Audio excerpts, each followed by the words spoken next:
ನಾಗಮಂಗಲದಲ್ಲಿ ಗಣೇಶ ಮೂರ್ತಿ ವಿಸರ್ಜನೆಯ ಸಂದರ್ಭದಲ್ಲಿ ಆದಂತಹ ಪ್ರಕರಣ ಸಂಬಂಧ ಈವರೆಗೂ 46 ಮಂದಿಯನ್ನ ಬಂಧನಕ್ಕೆ ಒಳಪಡಿಸಿದ್ದಾರೆ.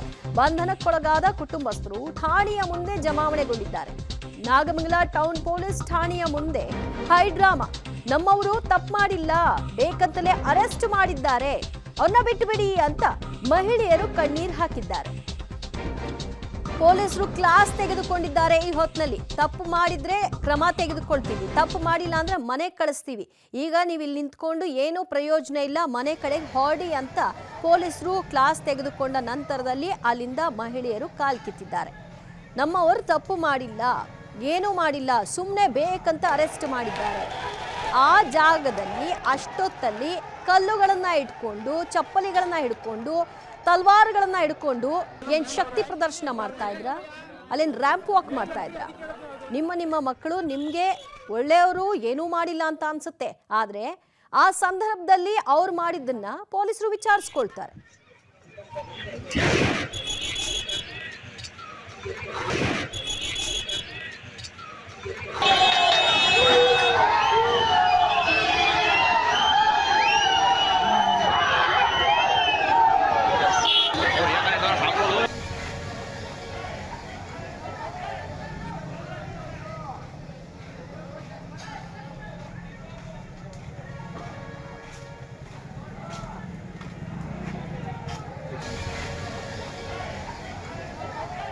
ಮತ್ತಷ್ಟು ಮಾಹಿತಿ ಕೊಡ್ತಾರೆ ನಮ್ಮ ಪ್ರತಿನಿಧಿ ಮಂಡ್ಯದಿಂದ ರೋಹಿತ್ ಮತ್ತು ಮೈಸೂರಿನಿಂದ ಕೆಪಿ ನಾಗರಾಜ್. ಮೊದಲನೇದಾಗಿ ರೋಹಿತ್, ನಿನ್ನೆ ಒಂದು ಆತಂಕದ ಛಾಯೆ ಇತ್ತು, ಇವತ್ತು ಅದು ನಿವಾರಣೆ ಆಗಿದೆ ಅನ್ನಿಸ್ತಾ ಇದೆಯಾ ಸದ್ಯದ ಪರಿಸ್ಥಿತಿ ನೋಡ್ತಾ ಇದ್ರೆ? ಖಂಡಿತ ದಿವ್ಯ, ಎಲ್ಲವೂ ಕೂಡ ಪರಿಸ್ಥಿತಿ ಹತೋಟಿಗೆ ಬಂದಿದೆ. ಎಲ್ಲವೂ ಕೂಡ ಸಹಜವಾಗಿ ಎಂದಿನಂತೆ ವಾಹನ ಸಂಚಾರವೂ ಕೂಡ ಆಗ್ತಾ ಇದೆ, ಜನಸಂಚಾರವೂ ಕೂಡ ಇದೆ. ಆದರೆ ಸದ್ಯಕ್ಕೆ 144 ಸೆಕ್ಷನ್ ಅನ್ನ ಜಾರಿ ಮಾಡಲಾಗಿರುವಂಥದ್ದು. ಜೊತೆಗೆ ಏನು ನಾಗಮಂಗಲ ಪಟ್ಟಣದ ಶಾಲಾ ಕಾಲೇಜುಗಳಿಗೆ ರಜೆಯನ್ನು ಘೋಷಣೆ ಮಾಡಿದೆ. ನಾನು ಒಂದಷ್ಟು ದೃಶ್ಯಾವಳಿಗಳನ್ನ ತೋರಿಸ್ತೀನಿ. ನನ್ನ ಎದುರುಗಡೆ ಕಾಣ್ತಾ ಇರುವಂಥದ್ದು ನಾಗಮಂಗಲ ಟೌನ್ ಪೊಲೀಸ್ ಠಾಣೆ. ಇದರ ಕೂಗಳತೆ ದೂರದಲ್ಲಿ, ಅಂದ್ರೆ ಮತ್ತೊಂದು ದೃಶ್ಯದಲ್ಲಿ ತೋರಿಸ್ತೀನಿ. ಇವಾಗ ಒಂದು ಸರ್ಕಲ್ ಕಾಣುತ್ತೆ, ಅದೇ ಸರ್ಕಲ್ ವ್ಯಾಪ್ತಿಯಲ್ಲಿ ಒಂದು ಗಲಾಟೆ ಆಗಿರುವಂಥದ್ದು. ಇದರ ಕೂಗಳತೆ ದೂರದಲ್ಲೇ ಕೂಡ ಕಲ್ಲು ತೂರಾಟ ಮತ್ತೆ ಬೆಂಕಿ ಹಚ್ಚಿರುವಂತಹ ದೃಶ್ಯಾವಳಿಗಳು ಎಲ್ಲವೂ ಕೂಡ ರಾತ್ರಿ ಕಾಣಕ್ಕೆ ಸಿಕ್ಕಿರುವಂಥದ್ದು ಕಾಣ್ತಾ ಇರುವಂತಹ ಒಂದು ಸರ್ಕಲ್ ನಲ್ಲೇ.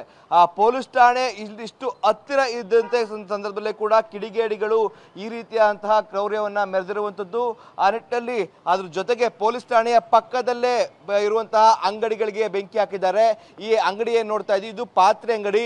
ಇದೇ ಸಾಲಿನಲ್ಲಿ ಇನ್ನಷ್ಟು ಒಂದು 6-7 ಅಂಗಡಿಗಳಿಗೆ ಬೆಂಕಿ ಹಾಕಿದ್ದಾರೆ. ಅಲ್ಲಿರುವಂತಹ ಎಲ್ಲಾ ವಸ್ತುಗಳು ಕೂಡ ಬೆಂಕಿಯ ಕಿನಾಲೆಗೆ ನಂದು ಹೋಗಿರುವಂಥದ್ದು. ಸಾಕಷ್ಟು ಪ್ರಮಾಣದಲ್ಲಿ ನಷ್ಟವೂ ಕೂಡ ಆಗಿರುವಂಥದ್ದು. ಇದೇ ಸ್ಥಳದಲ್ಲಿ ರಾತ್ರಿ ಪೆಟ್ರೋಲ್ ಬಾಂಬ್ ಸಹ ಎಸೆಯಲಾಗಿದೆ. ಯಾಕಂತಂದ್ರೆ ಈ ಪೊಲೀಸ್ ಠಾಣೆ ಇಷ್ಟು ಹತ್ತಿರ ಇರುವಾಗಲೇ ಕೂಡ ಈ ಪ್ರಮಾಣದಲ್ಲಿ ಒಂದು ಕೃತ್ಯವನ್ನು ನಡೆಸಿರುವಂಥದ್ದು ಸಾಕಷ್ಟು ಒಂದು ರೀತಿಯಾಗಿ ಭಯವನ್ನು ಹುಟ್ಟಿಸುವಂತಹ ಸಂಗತಿ ರಾತ್ರಿ ನಿರ್ಮಾಣ ಆಗಿತ್ತು. ಆದರೆ ಅದಾದ ಬಳಿಕವಾಗಿ ಪೊಲೀಸರ ಆರಂಭದಲ್ಲಿ ಕೊರತೆ ಕಾಣ್ತಾ ಇತ್ತು. ಇದಾದ ನಂತರವಾಗಿ ಅಕ್ಕಪಕ್ಕದ ತಾಲೂಕು, ಅಕ್ಕಪಕ್ಕದ ಜಿಲ್ಲೆಗಳಿಂದ ಪೊಲೀಸರು ಎಲ್ಲರನ್ನೂ ಕರೆಸಿಕೊಂಡು ಪರಿಸ್ಥಿತಿನ ನಿಯಂತ್ರಣಕ್ಕೆ ಮಾಡಿರುವಂಥದ್ದು. ಸದ್ಯ ಇದೀಗ 46 ಮಂದಿಯನ್ನ ಈ ಪ್ರಕರಣಕ್ಕೆ ಸಂಬಂಧ ಅರೆಸ್ಟ್ ಮಾಡಿದ್ದಾರೆ. ಅವರೆಲ್ಲರೂ ಕೂಡ ವಿಚಾರಣೆಯನ್ನು ಕೂಡ ಮಾಡಲಾಗಿರುವಂಥದ್ದು.